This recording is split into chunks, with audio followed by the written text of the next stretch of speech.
नमस्ते बच्चों, कनेक्टेड में आपका स्वागत है। बनी, हनी लोग कितने झूठे हो गए हैं। हनी, क्यों? बनी, लोग कहते थे कि मेड इन चाइना चीज़ें ज़्यादा दिन तक टिकती नहीं हैं, परंतु ये कोरोना वायरस इतना कैसे टिक गया, यहाँ से जाने का नाम ही नहीं ले रहा है।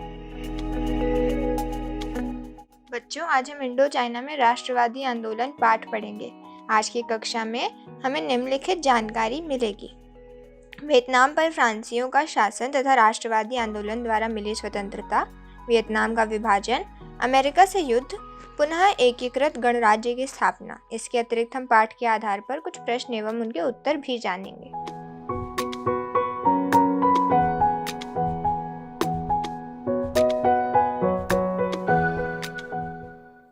इंडो चाइना में राष्ट्रवादी आंदोलन। इस अध्याय में आपको इंडो चाइना प्रायद्वीप के एक महत्वपूर्ण देश वियतनाम के बारे में जानने का मौका मिलेगा। वियतनाम को औपचारिक रूप से 1945 में यानी भारत से भी पहले आज़ादी मिल गई थी, लेकिन वियतनाम गणराज्य की स्थापना के लिए वहाँ के लोगों को 30 साल और संघर्ष करना पड़ा। वियतनाम में राष्ट्रवाद का उदय यूरोप की तरह नहीं हुआ, बल्कि वियतनामी राष्ट्रवाद औपनिवेशिक परिस्थितियों में विकसित हुआ था। वियतनाम के विभिन्न समुदायों को मिलाकर आधुनिक वियतनामी राष्ट्र की स्थापना में आंशिक रूप से उपनिवेशवाद का योगदान रहा, किंतु वास्तव में इस राष्ट्र का रूप स्वरूप औपनिवेशिक वर्चस्व के खिलाफ चले संघर्षों से ही तय हुआ था। यदि आप इंडो चाइना के ऐतिहासिक अनुभवों को भारत के अनुभवों से मिलाकर देखें तो पाएंगे कि इन दोनों समाजों में औपनिवेशिक साम्राज्यों का आचरण और तौर तरीके अलग अलग थे। दोनों जगह उपनिवेशवाद विरोधी आंदोलन भी अलग अलग तरीके से ही आगे बढ़े। इन भिन्नताओं और समानताओं को देखते हुए आपको ये समझने में मदद मिलेगी कि दुनिया के भिन्न भागों में राष्ट्रवाद कैसे कैसे विकसित हुआ है और उसने समकालीन विश्व की रंगत सूरत तय करने में कितनी अहम भूमिका अदा की है।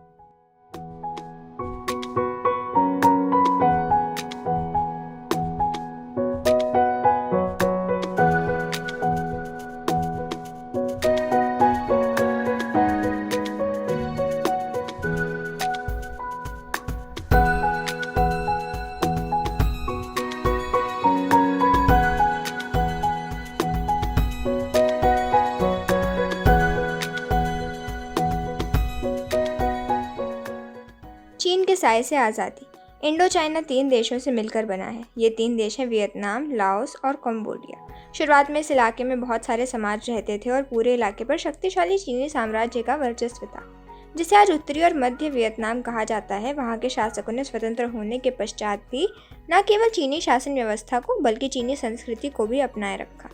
वियतनाम उस रास्ते से भी जुड़ा रहा है जिसे समुद्री सिल्क रूट कहा जाता है। इस रास्ते से वस्तुओं, लोगों और विचारों की खूब आवाजाही चलती थी।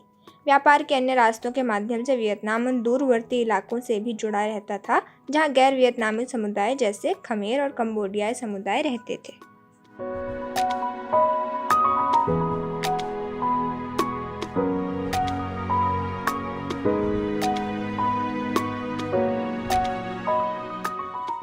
औपनिवेशिक वर्चस्व और उसका प्रतिरोध। वियतनाम पर फ्रांसीसियों के कब्जे के बाद वियतनामियों की जिंदगी पूरी तरह बदल गई।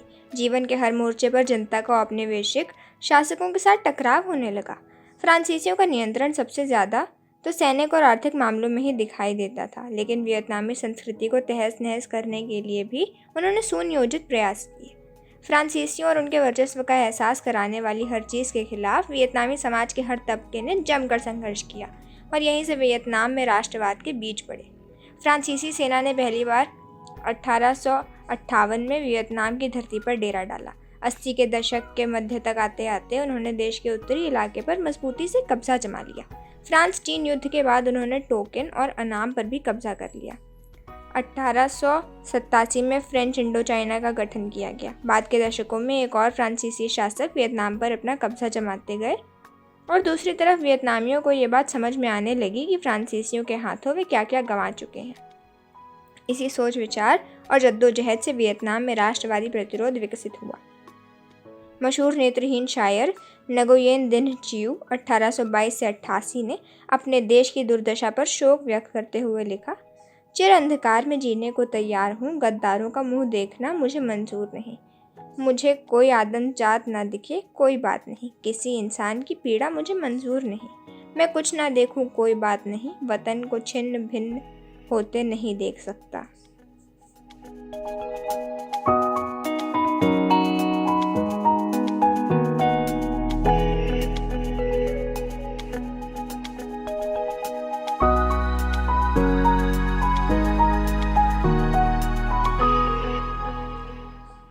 फ्रांसीसियों को उपनिवेशों की ज़रूरत क्यों थी? एक ज़माने में प्राकृतिक संसाधन हासिल करने और ज़रूरी साजो सामान जुटाने के लिए उपनिवेश बनाना ज़रूरी माना जाता था। इसके अलावा दूसरे पश्चिमी राष्ट्रों की तरह फ्रांसीसियों को भी लगता था कि दुनिया के पिछड़े समाजों तक सभ्यता की रोशनी पहुंचाना विकसित यूरोपीय राष्ट्रों का दायित्व है। फ्रांसीसियों ने वियतनाम के मेकोंग डेल्टा इलाके में खेती बढ़ाने के लिए सबसे पहले वहां नहरें बनाई और जल निकासी का प्रबंध शुरू किया। सिंचाई की विशाल व्यवस्था बनाई गई। बहुत सारी नई नहरें और भूमिगत जलधाराएं बनाई गईं। ज़्यादातर लोगों को ज़बरदस्ती काम पर लगाकर निर्मित की गई इस व्यवस्था से चावल के उत्पादन में वृद्धि हुई। वियतनाम दूसरे देशों को चावल का निर्यात करने लगा। 1873 में चावल की खेती केवल 2,74,000 हेक्टेयर इलाके में होती थी। 27 साल बाद यानी सन 1900 में यह क्षेत्रफल 11 लाख हेक्टेयर और 1930 में बढ़कर 22 लाख हेक्टेयर हो गया था। अब तक वियतनाम का 2/3 चावल अंतर्राष्ट्रीय बाजार में जाने लगा था। 1931 तक वियतनाम दुनिया में चावल का तीसरा सबसे बड़ा निर्यातक बन चुका था। इसी दौरान व्यापारिक वस्तुओं के आवागमन, फौजी टुकड़ों की आवाजाही और पूरे क्षेत्र पर नियंत्रण कायम करने के लिए संरचनागत परियोजनाओं का निर्माण शुरू कर दिया गया। पूरे इंडो चाइना से गुजरने वाला एक विशाल रेल नेटवर्क बनाया गया। इसके माध्यम से वियतनाम के उत्तरी व दक्षिणी भाग चीन से जुड़ गए। ये रेल नेटवर्क चीन में स्थित यनान प्रांत तक जाता था। यह नेटवर्क 1910 में बनकर पूरा हुआ। उसी समय एक और लाइन बिछाई गई जिसके जरिए कंबोडिया की राजधानी नोम पेन्ह के रास्ते होते हुए वियतनाम को सियाम देश, उस समय थाईलैंड का यही नाम हुआ करता था, से जोड़ा गया। 1920 दशक आते आते फ्रांसीसी व्यवसायी अपने कारोबार में ज़्यादा से ज़्यादा मुनाफा कमाने के लिए वियतनाम सरकार पर इस बात के लिए और दबाव डालने लगे कि संरचनागत परियोजनाओं को और भी तेज़ी से आगे बढ़ाया जाए।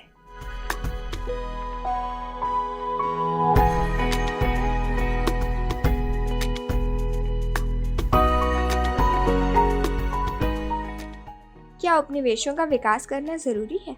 इस बारे में कोई संदेह नहीं कि स्वामी राष्ट्रों के हितों को पूरा करने के लिए ही उपनिवेश बनाए जाते थे।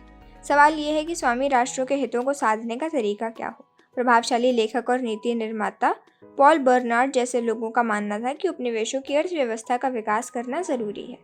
उनका कहना था कि उपनिवेश मुनाफा कमाने के लिए ही बनाए जाते हैं, इसलिए अगर गुलाम देश की अर्थव्यवस्था मजबूत होगी और लोगों का जीवन स्तर बेहतर होगा तो वे ज़्यादा चीज़ें खरीदेंगे, जिससे बाजार फैलेगा और फ्रांसीसी व्यवसायों को फ़ायदा होगा। बर्नार्ड ने वियतनाम की आर्थिक प्रगति को बाधित करने वाली कई बातें गिनवाई हैं, जैसे देश की आबादी ज़्यादा थी, खेती का उत्पादन स्तर कम था और किसान भारी कर्ज में डूबे हुए थे। ग्रामीण गरीबी कम करने और खेतीहर उत्पादन बढ़ाने के लिए ये ज़रूरी था कि वियतनाम में भी उसी तरह के भूमि सुधार किए जाएं जिस तरह के सुधार जापान में 1990 के दशक में किए गए थे। लेकिन इस रास्ते पर चलते हुए गारंटी नहीं दी जा सकती थी कि सबको रोज़गार भी मिल जाएगा। जैसा कि जापान के अनुभवों से स्पष्ट हो चुका था, नए रोज़गार पैदा करने के लिए अर्थव्यवस्था का औद्योगिकरण करना ज़रूरी था। वियतनाम की औपनिवेशिक अर्थव्यवस्था मुख्य रूप से चावल की खेती और रबड़ के बागानों पर आश्रित थी। इन पर फ्रांस और वियतनाम के मुट्ठी भर धनी तबके का स्वामित्व था। इस क्षेत्र की ज़रूरतों को पूरा करने के लिए ही रेल और बंदरगाह की सुविधाएं विकसित की जा रही थी। रबड़ के बागानों में वियतनामी मजदूरों से एक तरफा अनुबंध व्यवस्था के तहत काम करवाया जाता था। बर्नार्ड की राय के विपरीत फ्रांसीसियों ने वियतनाम की अर्थव्यवस्था में सुधार के लिए कोई खास प्रयास नहीं किए। ग्रामीण इलाकों में जमींदारों का बोलबाला था और जीवन स्तर गिरता जा रहा था।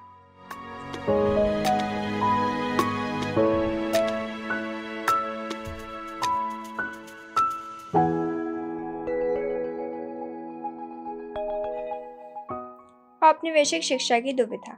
फ्रांसीसी उपनिवेशवाद सिर्फ आर्थिक शोषण पर केंद्रित नहीं था, इसके पीछे सभ्य बनाने का विचार भी काम कर रहा था।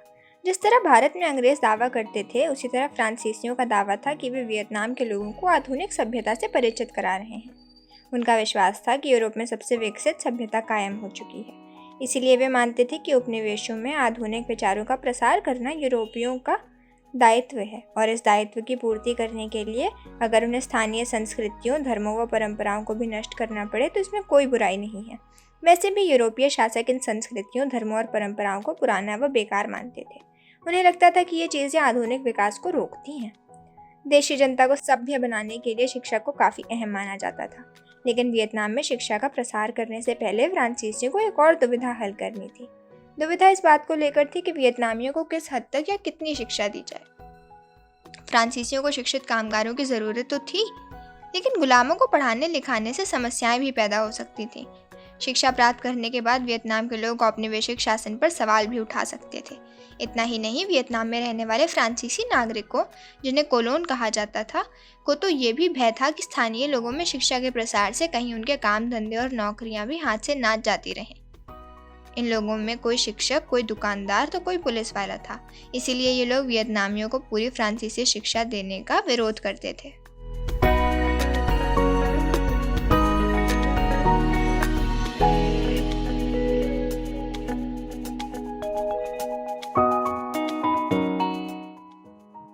आधुनिक सोच शिक्षा की भाषा।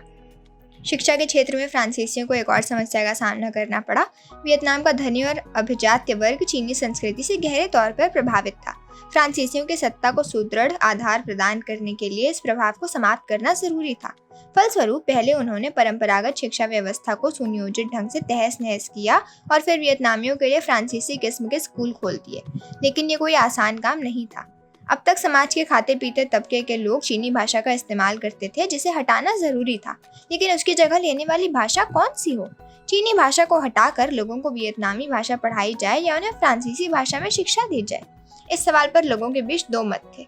कुछ नीति निर्माता मानते थे कि फ्रांसीसी भाषा को ही शिक्षा का माध्यम बनाया जाए। उन्हें लगता था कि फ्रांसीसी भाषा सीखने से वियतनाम के लोग फ्रांस की संस्कृति और सभ्यता से परिचित हो जाएंगे। इस प्रकार यूरोपीय फ्रांस के साथ मजबूती से बंधे एक एशियाई फ्रांस की रचना करने में मदद मिलेगी। वियतनाम के शिक्षा प्राप्त लोग फ्रांसीसी भावनाओं व आदर्शों का सम्मान करने लगेंगे, फ्रांसीसी संस्कृति की श्रेष्ठता के कायल हो जाएंगे और फ्रांसीसियों के लिए लगन से काम करने लगेंगे। बहुत सारे लोग इस बात के खिलाफ थे कि पढ़ाई के लिए केवल फ्रांसीसी भाषा को ही माध्यम बनाया जाए। उनका विचार था कि अगर छोटी कक्षाओं में वियतनामी और बड़ी कक्षाओं में फ्रांसीसी भाषा में शिक्षा दी जाए तो ज्यादा बेहतर होगा।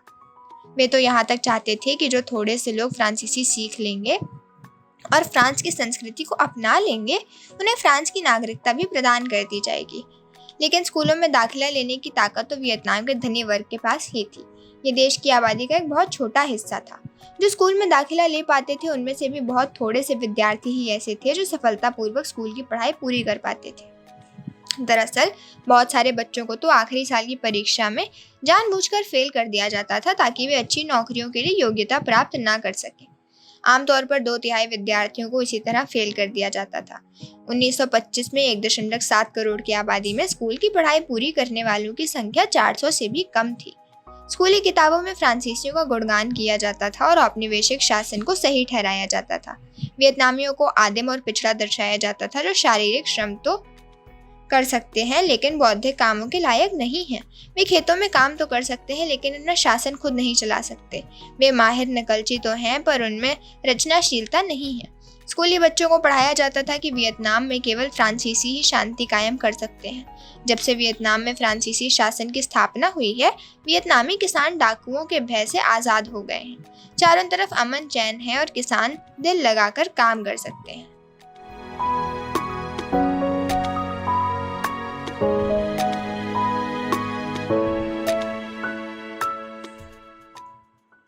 आधुनिक दिखने की चाह। पश्चिमी ढंग की शिक्षा देने के लिए 1907 में टोकन फ्री स्कूल खोला गया। इस शिक्षा में विज्ञान, स्वच्छता और फ्रांसीसी भाषा की कक्षाएं भी शामिल थीं, जो शाम को लगती थीं और उनके लिए अलग से फीस ली जाती थी। इस स्कूल की नज़र में आधुनिक के क्या मायने थे, इससे उस समय की सोच को अच्छी तरह समझा जा सकता है। स्कूल की राय में सिर्फ विज्ञान और पश्चिमी विचारों की शिक्षा प्राप्त कर लेना ही काफ़ी नहीं था। आधुनिक बनने के लिए वियतनामियों को पश्चिम के लोगों जैसा ही दिखना भी पड़ेगा। इसीलिए ये स्कूल अपने छात्रों को पश्चिमी शैलियों को अपनाने के लिए उकसाता था। मसलन बच्चों को छोटे छोटे बाल रखने की सलाह दी जाती थी। वियतनामियों के लिए ये अपनी पहचान को पूरी तरह बदल डालने वाली बात थी। वे तो पारंपरिक रूप से लंबे ही बाल रखते थे। इस अमूल परिवर्तन का महत्व स्पष्ट करने वाला एक बाल कटाई श्लोक तक गढ़ लिया गया था। बाएं हाथ में कंघा थामो, दाएं हाथ में कैंची, कचकच कपच कपच खबरदार ख्याल रखो, वाहियात आदतें छोड़ दो बच्चों, जैसा क्यों करते हो, मुंह खोलकर बोलो बेधड़क, पश्चिमी तौर तरीके सीखो।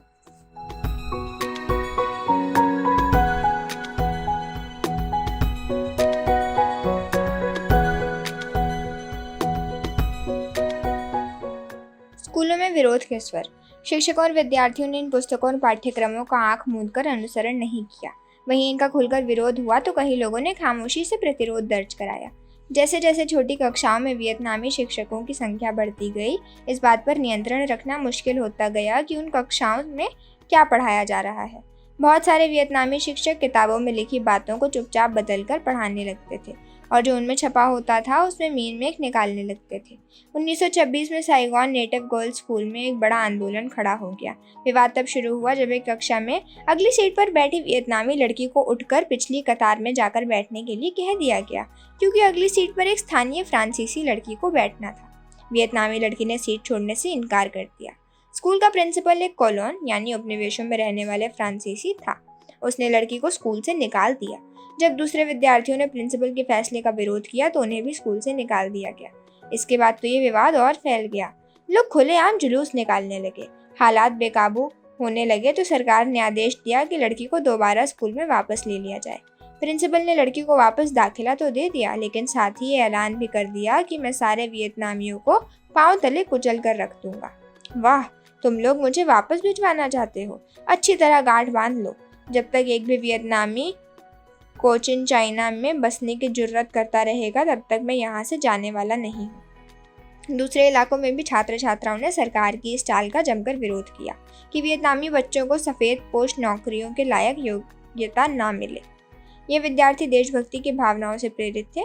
उनको विश्वास था कि शिक्षितों को समाज के भले के लिए काम करना चाहिए। उनकी इसी सोच के कारण न केवल फ्रांसीसियों के साथ बल्कि स्थानीय अभिजात्य वर्ग के साथ भी उनका टकराव बढ़ने लगा, क्योंकि दोनों को ही लगता था कि इस तरह तो उनकी हैसियत और सत्ता खतरे में पड़ जाएगी।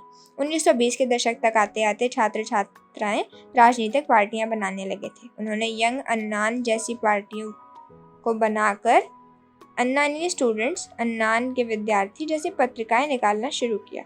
पाठशालाएं राजनीतिक सांस्कृतिक संघर्ष के अखाड़ों में तब्दील होने लगी। शिक्षा पर नियंत्रण के माध्यम से फ्रांसीसी वियतनाम पर अपना कब्जा और मजबूत करने की फिराक में थे। वे जनता की मूल्य मान्यताओं, तौर तरीकों और रवैयों को बदलने का प्रयास करने लगे ताकि लोग फ्रांसीसी सभ्यता को श्रेष्ठ और वियतनामियों को कमतर मानने लगे। दूसरी तरफ वियतनामी बुद्धिजीवियों को लगता था कि फ्रांसीसियों के शासन में वियतनाम न केवल अपने भूभाग पर अपना नियंत्रण खोता जा रहा है बल्कि अपनी पहचान भी गंवा रहा है। उसकी संस्कृति और मूल्यों का अपमान किया जा रहा था और लोगों में राजा प्रजा वाला भाव पैदा हो रहा था। फ्रांसीसी औपनिवेशिक शिक्षा के खिलाफ चल रहा संघर्ष उपनिवेशवाद के विरोध और स्वतंत्रता के हक में चलने वाले व्यापक संघर्ष का हिस्सा बन गया था।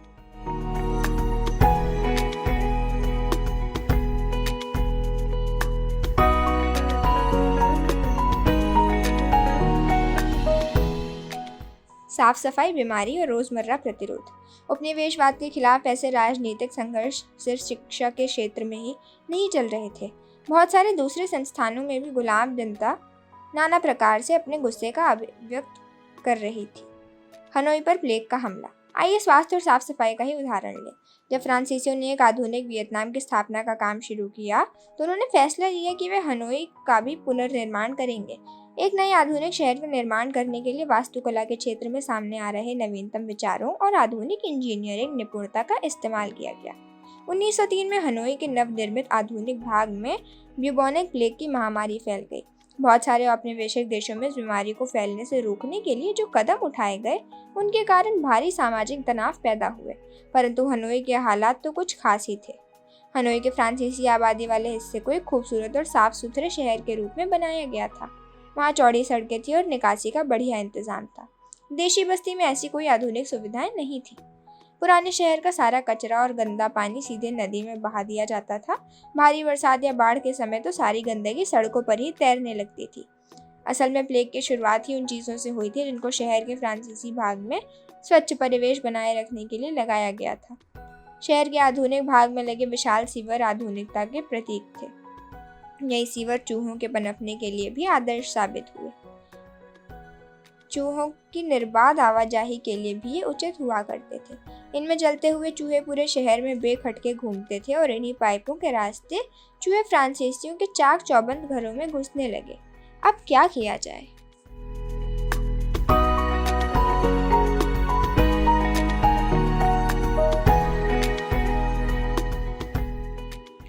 चूहों की पकड़ धकड़। इस घुसपैठ को रोकने के लिए 1902 में चूहों को पकड़ने की मुहिम शुरू की गई।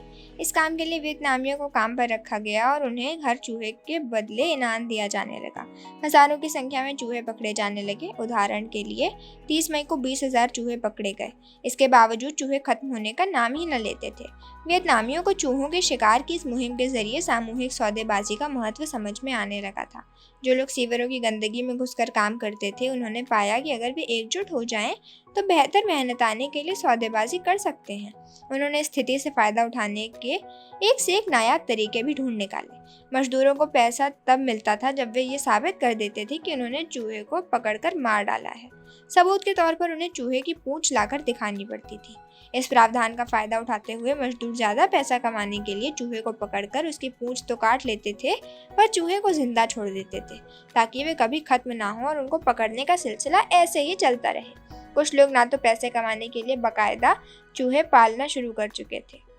निर्बलों के इस प्रतिरोध और असहयोग से तंग आकर आखिरकार फ्रांसीसियों ने चूहे के बदले पैसे देने की योजना ही बंद कर दी। लिहाजा ब्यूबोनिक प्लेग खत्म नहीं हुआ। न केवल 1903 में बल्कि अगले कुछ सालों तक ये बीमारी पूरे इलाके में फैल गई।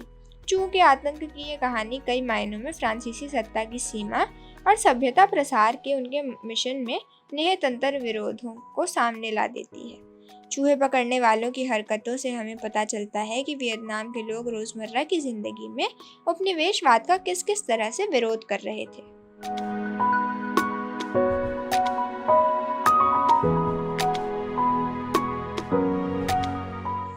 धर्म और उपनिवेशवाद विरोध। औपनिवेशिक वर्चस्व निजी और सार्वजनिक जीवन के तमाम पहलुओं पर नियंत्रण के रूप में सामने आता था। फ्रांसीसियों ने न केवल सैनिक ताकत के सहारे वियतनाम पर कब्जा कर लिया था, बल्कि वे वहां के सामाजिक और सांस्कृतिक जीवन को भी पूरी तरह बदल देना चाहते थे। हालांकि धर्म ने औपनिवेशिक शासन को मजबूती प्रदान करने में अहम भूमिका अदा की, लेकिन दूसरी ओर उसने प्रतिरोध के नए नए रास्ते भी खोल दिए। आइए देखें किस प्रकार ऐसा हुआ।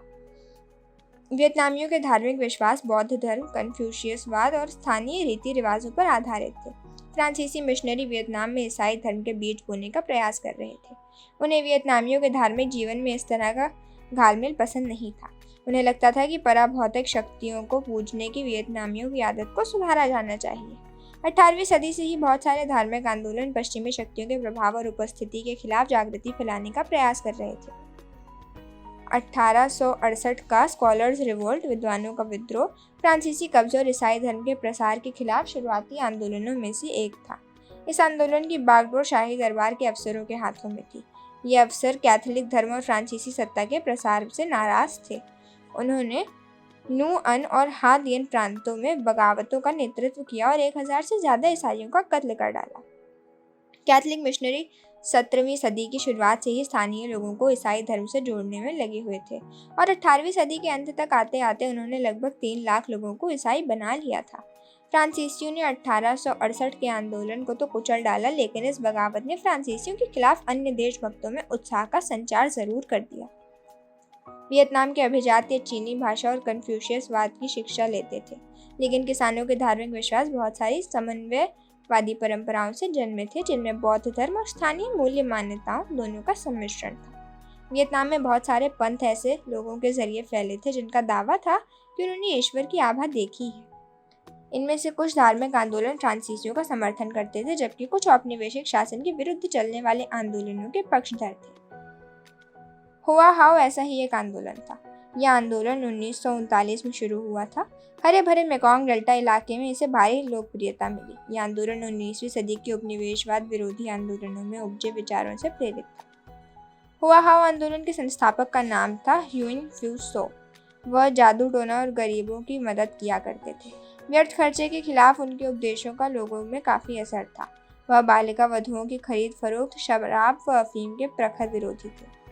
फ्रांसीसियों ने ह्युइन फ्यू सो के विचारों पर आधारित आंदोलन को कुचलने का कई तरह से प्रयास किया। उन्होंने फ्यू सो को पागल घोषित कर दिया। फ्रांसीसी उन्हें पागल बूंजे कहकर बुलाते थे।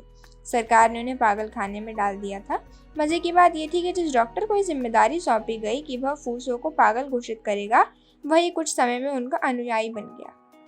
आखिरकार 1941 में फ्रांसीसी डॉक्टरों ने भी मान लिया कि वह पागल नहीं है। इसके बाद फ्रांसीसी सरकार ने उन्हें वियतनाम से निष्कासित करके लाओस भेज दिया। उनके बहुत सारे समर्थकों और अनुयायियों को यातना शिविर, कंसंट्रेशन कैंप में डाल दिया गया। इस तरह के आंदोलनों का राष्ट्रवाद की मुख्य धारा के साथ अंतर्विरोधी संबंध रहता था। राजनीतिक दल ऐसे आंदोलनों से जुड़े जन समर्थन का फायदा उठाने की तो कोशिश करते थे, लेकिन उनकी गतिविधियों से बेचैन भी रहते थे। राजनीतिक दलों को ऐसे समूहों पर नियंत्रण और अपने अनुशासन कायम करने में काफ़ी परेशानी महसूस होती थी। ना ही वे उनके रीति रिवाजों और व्यवहारों का समर्थन कर पाते थे। इसके बावजूद साम्राज्यवादी भावनाओं को झकझोरने में ऐसा आंदोलनों का योगदान कम करके नहीं आंका जा सकता।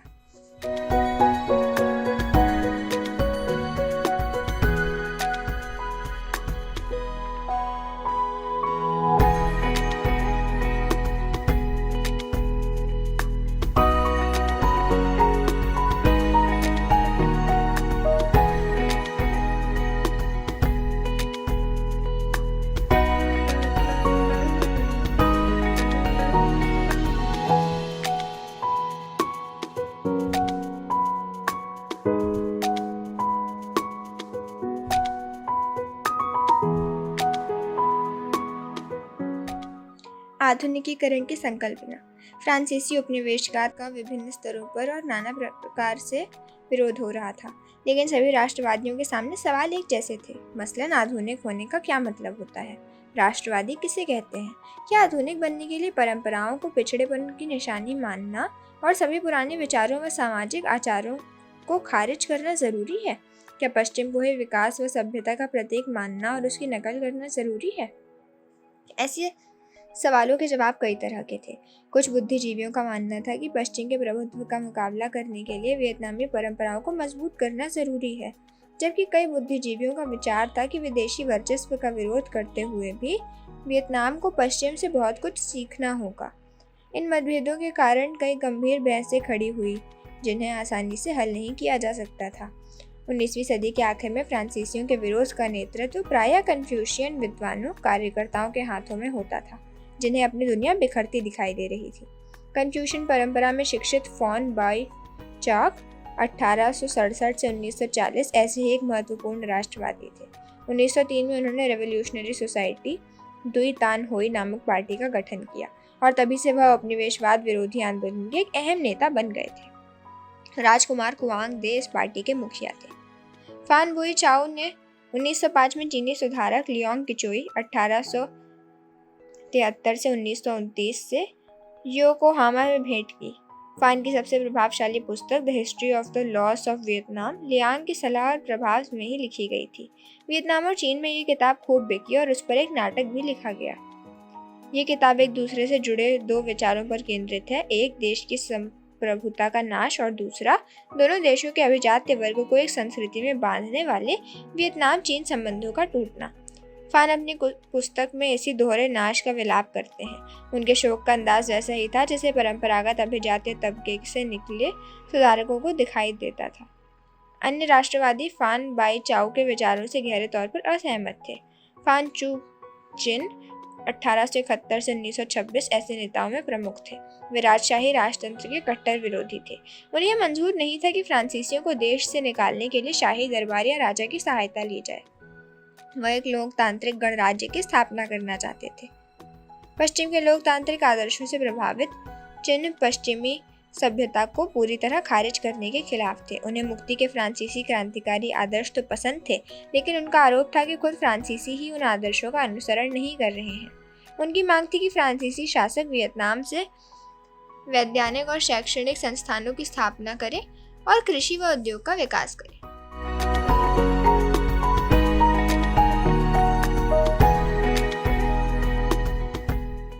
आधुनिक बनने के अन्य तरीके। जापान और चीन। प्रारंभिक वियतनामी राष्ट्रवादियों के जापान और चीन के साथ काफी घनिष्ठ संबंध थे। जापान और चीन न केवल बदलाव का प्रतीक थे, बल्कि फ्रांसीसी पुलिस से बच निकलने वालों के लिए शरण स्थली भी थे। इन देशों में एशियाई क्रांतिकारियों के नेटवर्क बने हुए थे। 20वीं सदी के पहले दशक में पूरब की ओर चलो आंदोलन काफी तेज था। 1907 से 8 में लगभग 300 वियतनामी विद्यार्थी आधुनिक शिक्षा प्राप्त करने के लिए जापान गए थे। उनमें से बहुतों का सबसे बड़ा लक्ष्य यही था कि फ्रांसीसियों को वियतनाम से निकाल बाहर किया जाए, कठपुतली सम्राट को गद्दी से हटा दिया जाए और फ्रांसीसियों द्वारा अपमानित करके गद्दी से हटा दिए गए नगोयेन राजवंश को दोबारा गद्दी पर बिठाया जाए। इन राष्ट्रवादियों को विदेशी हथियार और मदद लेने से कोई परहेज नहीं था। इसके लिए इन्होंने एशियाई होने के नाते जापानियों से मदद मांगी। जापान आधुनिकीकरण के रास्ते पर काफ़ी आगे बढ़ चुका था। जापानियों ने पश्चिम द्वारा गुलाम बनाए जाने की कोशिशों का भी सफलतापूर्वक विरोध किया था। 1907 में रूस पर विजय प्राप्त करके जापान अपनी सैनिक ताकत का भी लोहा मनवा चुका था। वियतनामी विद्यार्थियों ने टोक्यो में भी रेस्टोरेशन सोसाइटी की स्थापना कर ली थी, लेकिन 1908 में जापानी गृह मंत्रालय ने ऐसी गतिविधियों का दमन शुरू कर दिया। फान बुई चाओ सहित बहुत सारे लोगों को जापान से निकाला जाने लगा और उन्हें मजबूरन चीन व थाईलैंड में शरण लेनी पड़ी। चीन के घटनाक्रम ने भी वियतनामी राष्ट्रवादियों के हौसले बढ़ा दिए थे। सुन यात सेन के नेतृत्व में चले आंदोलन के जरिए जनता ने लंबे समय से चीन पर शासन करते आ रहे राजवंश को 1911 में गद्दी छोड़ने पर विवश कर दिया और वहां गणराज्य की स्थापना की गई। इन घटनाओं से प्रेरणा लेते हुए वियतनामी विद्यार्थियों ने भी वियतनाम मुक्त एसोसिएशन वियतनाम कुवान फुक होई की स्थापना कर डाली। अब फ्रांस विरोधी स्वतंत्रता आंदोलन का स्वरूप बदल चुका था। अब इस संघर्ष का उद्देश्य ये नहीं था कि संवैधानिक राजशाही की स्थापना कैसे की जाए। अब स्वतंत्रता संग्रामी एक लोकतांत्रिक गणराज्य की स्थापना का सपना देखने लगे थे। लेकिन जल्दी ही वियतनाम का साम्राज्यवाद विरोधी आंदोलन एक नए प्रकार के नेतृत्व की देखरेख में आगे बढ़ने लगा।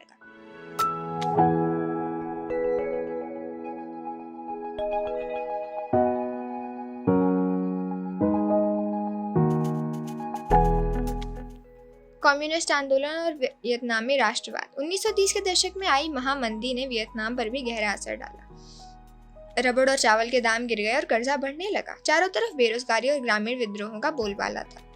नए अन और हा तिन प्रांतों में भी ऐसे ही आंदोलन हुए। ये सबसे गरीब प्रांत थे जहां रेडिकल आंदोलनों की एक लंबी परंपरा चली आ रही थी, जिसके कारण उन्हें वियतनाम की लपलपाती चिंगारी कहा जाता था।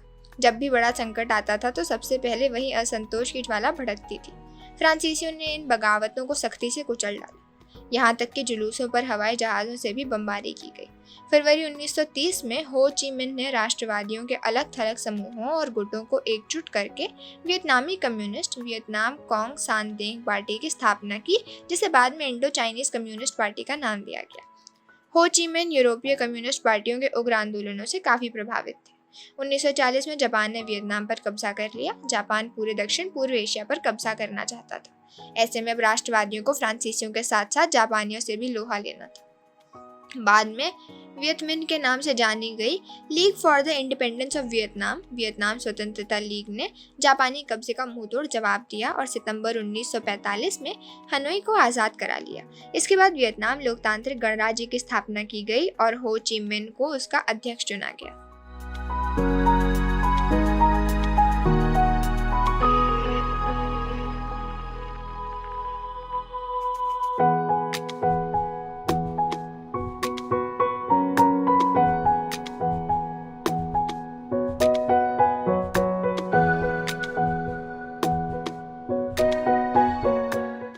वियतनाम गणराज्य।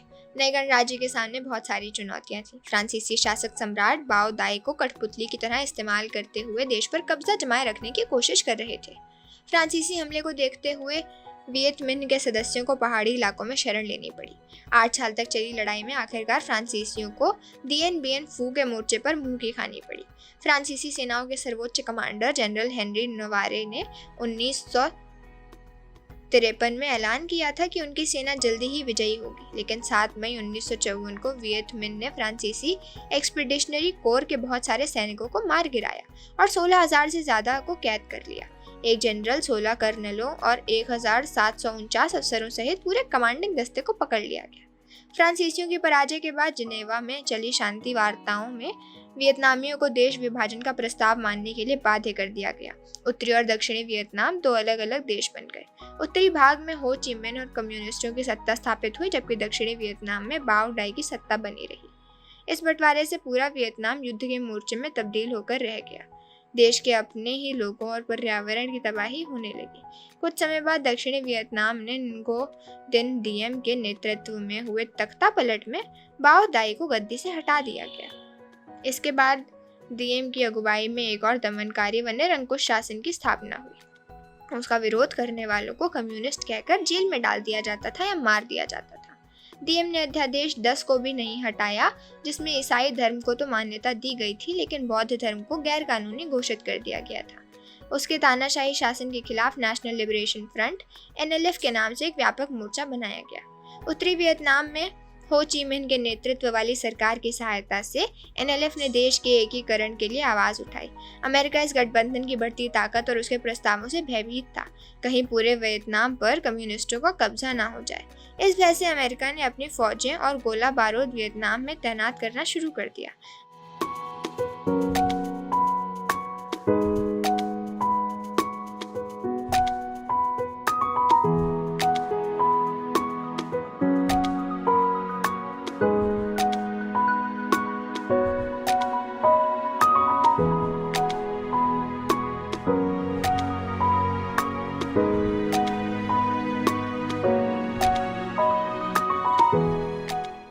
युद्ध में अमेरिका का प्रवेश। अमेरिका के भी युद्ध में कूद पड़ने से वियतनाम में एक नया दौर शुरू हुआ, जो वियतनामियों के साथ साथ अमेरिकियों के लिए भी बहुत महंगा साबित हुआ। 1965 से 1972 के बीच अमेरिका के 34,03,100 सैनिकों ने वियतनाम में काम किया, जिनमें से 7,484 महिलाएं थीं। हालांकि अमेरिका के पास एक से बढ़कर एक आधुनिक साधन और बेहतरीन चिकित्सा सेवाएं उपलब्ध थीं, फिर भी उसके बहुत सारे सैनिक मारे गए। लगभग 47,244 सैनिक मारे गए और 3,03,704 घायल हुए। घायलों में से 23,014 को भूतपूर्व सैनिक प्रशासन ने स्थायी रूप से अपंग घोषित कर दिया। अमेरिका के साथ संघर्ष का ये दौर काफी यातनापूर्ण और निर्मम रहा। इस युद्ध में बड़े बड़े हथियारों और टैंकों से लैस हजारों अमेरिकी सैनिक वियतनाम में झोंक दिए गए थे। उनके पास B-52 बम वर्षक विमान भी मौजूद थे, जिन्हें उस समय दुनिया का सबसे खतरनाक युद्धक विमान माना जाता था। चौतरफा हमलों और रासायनिक हथियारों के बेतहाशा इस्तेमाल से असंख्य गांव नष्ट हो गए और विशाल जंगल तहस नहस कर दिए गए। अमेरिकी फौजों ने नापाम, एजेंट ऑरेंज और फॉस्फोरस बम जैसे घातक रासायनिक हथियारों का जमकर इस्तेमाल किया। इन हमलों में असंख्य साधारण नागरिक मारे गए। युद्ध का असर अमेरिका में भी साफ महसूस किया जा सकता था। वहाँ के बहुत सारे लोग इस बात के लिए सरकार का विरोध कर रहे थे कि उसने देश की फौजों को एक ऐसे युद्ध में झोंक दिया है जिसे किसी भी हालत में जीता नहीं जा सकता। जब युवाओं को भी सेना में भर्ती किया जाने लगा तो लोगों का गुस्सा और बढ़ गया। पर विश्वविद्यालय स्नातकों को अनिवार्य सैनिक सेवा से मुक्त रखा गया था। इसका अर्थ है कि जिन्हें मोर्चे पर भेजा जा रहा था, उनमें से बहुत सारे नौजवान समाज के अभिजात्य वर्ग के नहीं थे, इसलिए सरकार को उनसे कोई हमदर्दी नहीं थी। मोर्चे पर भेजे जाने वालों में ज्यादातर अल्पसंख्यक और गरीब मेहनतकशों के बच्चे थे। इस युद्ध के प्रति समर्थन और विरोध के स्वरों को बुलंद करने में अमेरिकी मीडिया और फिल्मों ने भी एक अहम भूमिका अदा की थी। हॉलीवुड में युद्ध के समर्थन में कई फिल्में बनी। 1968 में जॉन वेन की फिल्म ग्रीन बेरेट्स इसी प्रकार की फिल्म थी। बहुत सारे लोगों ने इस बात को रेखांकित किया है कि ये एक तर्कहीन प्रोपेगेंडा यानी प्रचार केंद्रित फिल्म थी, जिसने बहुत सारे युवाओं को युद्ध में अपनी जान गंवाने के लिए उकसाया। कई फिल्में इस युद्ध के बारे में सरकार की नीति का विरोध करती नजर आती थी। उनमें इस युद्ध के कारणों की तफ्तीश करने का प्रयास किया जाता था। अमेरिका में इस युद्ध से कितना भ्रम पैदा हुआ था, इस बात को जॉन फॉर्ड कपोला की फिल्म एपोकलिप्स नाउ 1979 से अच्छी तरह समझा जा सकता है। यह युद्ध इसलिए शुरू हुआ था क्योंकि अमेरिकी नीति निर्माता इस बात को लेकर चिंतित थे कि अगर हो ची मिन्ह की सरकार अपनी योजनाओं में कामयाब हो गई तो आसपास के दूसरे देशों में भी कम्युनिस्ट सरकारें स्थापित हो जाएंगी। पर उन्हें इस बात का अंदाजा ही नहीं था कि राष्ट्रवाद की शक्ति और ऊर्जा से लैस लोग किस हद तक जा सकते हैं, अपने घर बार को त्याग कर कैसी भयानक परिस्थितियों में रह सकते हैं और अपनी आज़ादी के लिए लड़ाई लड़ सकते हैं। वे दुनिया के सबसे विकसित और आधुनिक तकनीक से सुसज्जित देश का मुकाबला करने के लिए तैयार एक छोटे से देश की ताकत को बहुत कम करके आंक रहे थे।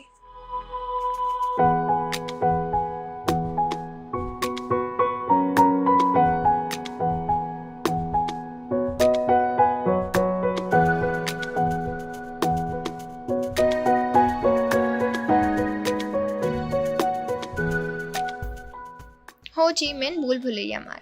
हो ची मिन्ह मार्ग को देखने पर इस बात को अच्छी तरह समझा जा सकता है कि वियतनामियों ने अमेरिका के विरुद्ध किस तरह लोहा लिया। इससे ये भी पता चलता है कि वियतनाम के लोग अपने सीमित संसाधनों का भी कितनी सूझबूझ से इस्तेमाल करना जानते थे।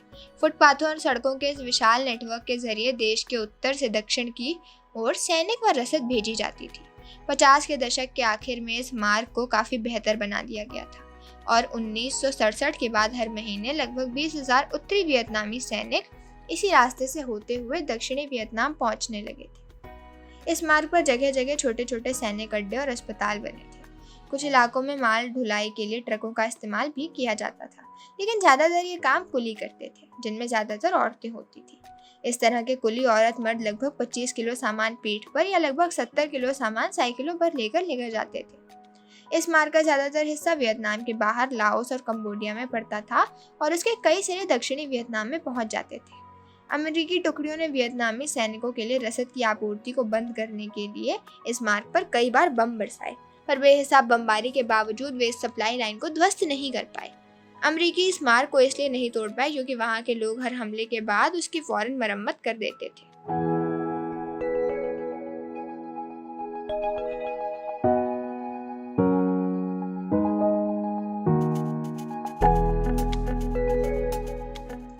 राष्ट्र और उसके नायक।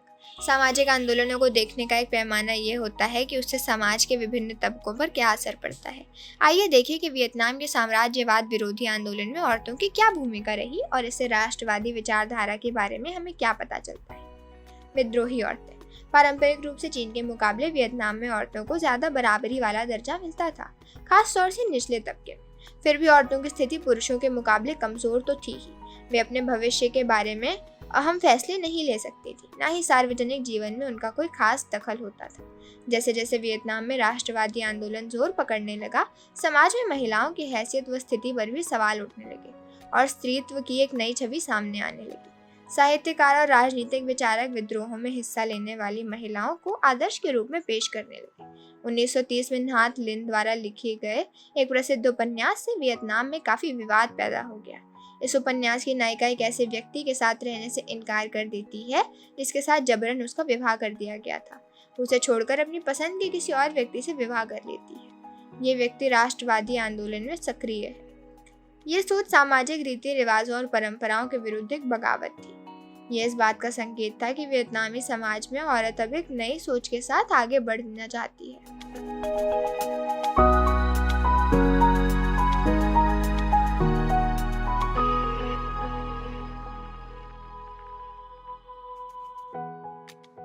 गुजरे जमाने के नायक। पुराने जमाने की विद्रोही औरतों का भी महिमा मंडन किया जाने लगा। 1913 में राष्ट्रवादी नेता फान बुई चाउ ने 39 से 43 ईस्वी में चीनी कब्जे के विरुद्ध युद्ध छेड़ने वाली ट्रंग बहनों के जीवन पर एक नाटक लिखा। इस नाटक में उन्होंने दिखाया कि इन बहनों ने वियतनामी राष्ट्र को चीनियों से मुक्त कराने के लिए देशभक्ति के भाव से कैसे कैसे कारनामे किए थे। उनकी बगावत की असली वजह क्या थी, इस बारे में बहुत सारे विचारकों की राय भिन्न रही है, लेकिन फान के नाटक के बाद उनको आदर्श के रूप में पेश किया जाने लगा और उनका गुणगान किया जाने लगा। वियतनामियों की अपराजेय इच्छा शक्ति और गहन देशभक्ति के प्रतीक के रूप में पेंटिंग्स, नाटकों और उपन्यासों में उनका महिमा मंडन होने लगा। बताया जाता है कि ट्रंग बहनों ने 30,000 सैनिकों की फौज जुटा ली थी। उन्होंने चीनियों का 2 साल तक मुकाबला किया और अंत में जब उन्हें अपनी पराजय निश्चित दिखाई देने लगी तो शत्रु के सामने आत्मसमर्पण करने की बजाय उन्होंने खुदकुशी कर ली। अतीत की अन्य विद्रोहिणियों भी व्यापक राष्ट्रवादी आख्यान का हिस्सा बनी। इनमें त्रियु अयु सबसे महत्वपूर्ण और सम्मानित रही हैं। 3री सदी में पैदा होने वाली त्रियु बचपन में ही यतीम हो गई थी। माँ बाप के मरने के बाद वह अपने भाई के साथ रहने लगी। बड़ी होने पर उन्होंने अपना घर छोड़ दिया और जंगलों में चली गई। वहां रहकर उन्होंने एक विशाल सेना का गठन किया और चीनियों के वर्चस्व को चुनौती दी। इस संघर्ष के अंत में जब उनकी सेना हार गई तो उन्होंने पानी में डूबकर अपनी जान दे दी थी। वियतनामियों के लिए वह देश के मान की रक्षा करते हुए जान देने वाली शहीद ही नहीं बल्कि एक देवी बन गई थी। लोगों को साहसपूर्वक आगे बढ़ने के लिए प्रेरित करते हुए राष्ट्रवादियों ने उनकी छवि का खूब प्रचार किया।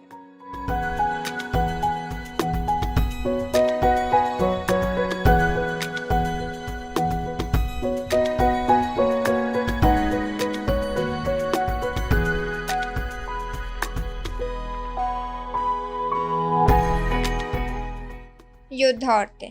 1960 के दशक के पत्र पत्रिकाओं में दुश्मन से लोहा लेती योद्धा औरतों की तस्वीरें बड़ी संख्या में छपने लगी। इन तस्वीरों में स्थानीय प्रहरी दस्ते की औरतों को हवाई जहाज़ों को मार गिराते हुए दर्शाया जाता था।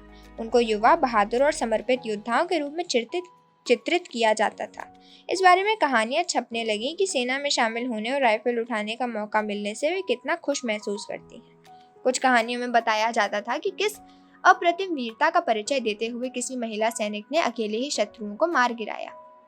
नगुयेन थी शुआन नामक महिला के बारे में बताया जाता था कि उसके पास केवल 20 गोलियां थीं, लेकिन इन्हीं के सहारे उसने एक जेट विमान को मार गिराया था। औरतों को सिर्फ योद्धा के रूप में ही नहीं बल्कि कामगारों के रूप में भी पेश किया जा रहा था। बहुत सारी तस्वीरों में औरतों को एक हाथ में राइफल और दूसरे हाथ में हथौड़ा लिए दिखाया जाता था। चाहे बूढ़ी हो या जवान, औरतों को निस्वार्थ भाव से देश रक्षा के लिए समर्पित नागरिकों के रूप में पेश किया जाने लगा था। जब 60 के दशक में बड़ी संख्या में सैनिक मारे जाने लगे तो औरतों से भी ज्यादा तादाद में सेना में भर्ती होने का आह्वान किया गया। बहुत सारी औरतों ने इस आह्वान को गंभीरता से लिया और वे प्रतिरोध आंदोलन में शामिल हो गईं। वे घायलों की मरहम पट्टी करने, भूमिगत कमरे व सुरंगें बनाने और दुश्मन से मोर्चा लेने में बढ़ चढ़कर हिस्सा लेने लगी थी। हो ची मिन्ह मार्ग पर देश के युवा वॉलंटियरों ने 2195 किलोमीटर लंबी महत्वपूर्ण सड़कों पर लगातार पहरा दिया और 2500 ठिकानों की हिफाजत की। उन्होंने 6 हवाई पट्टियां बनाई, 10,000 बमों को बर्बाद किया, हजारों किलोग्राम माल ढोया, हथियार व गोला बारूद की सप्लाई जारी रखी और 15 जहाजों को मार गिराया। 1965 से 1975 के बीच इस मार्ग पर काम करने वाले युवाओं में से 70-80% लड़कियां थीं। एक सैनिक इतिहासकार का कहना है कि वियतनाम की सेना, मिलिशिया, नागरिक सेना, स्थानीय दस्तों और पेशेवर टोलियों में 15 लाख औरतें काम करती थी।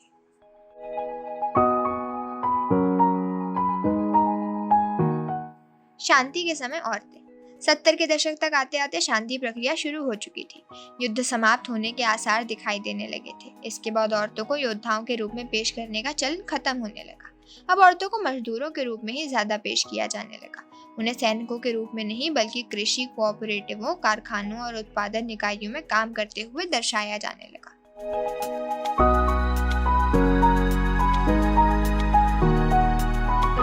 युद्ध की समाप्ति। युद्ध के लंबा खिंचने से अमेरिका में भी लोग सरकार के खिलाफ बोलने लगे थे। ये साफ दिखाई दे रहा था कि अमेरिका अपने लक्ष्य को हासिल करने में विफल रहा है।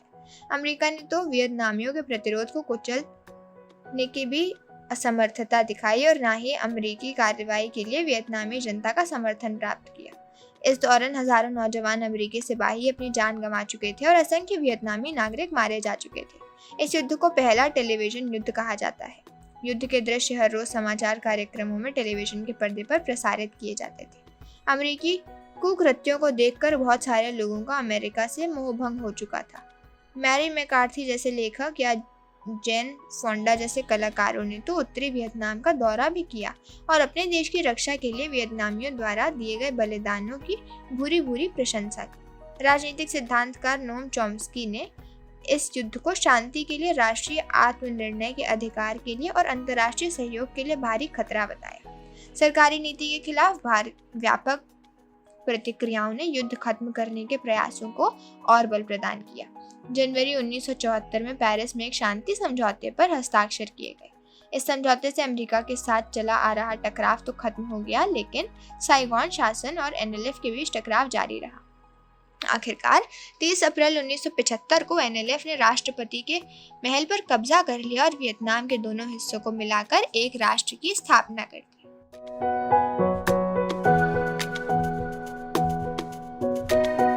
निम्नलिखित प्रश्नों के उत्तर दीजिए।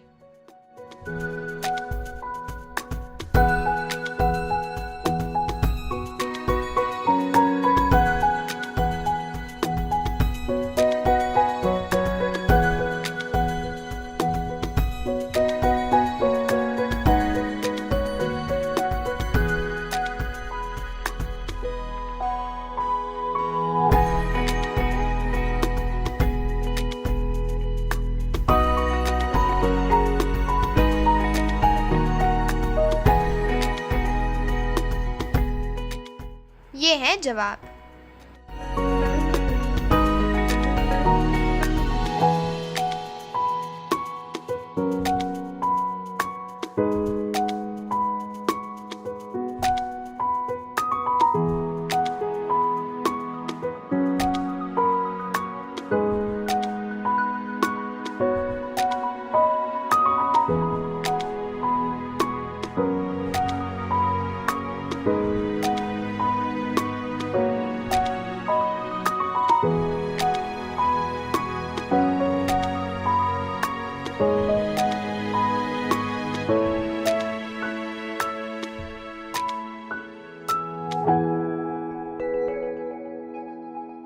तो बच्चों, ये था आज का पाठ। आशा करती हूँ कि आप सबको खूब आनंद आया होगा।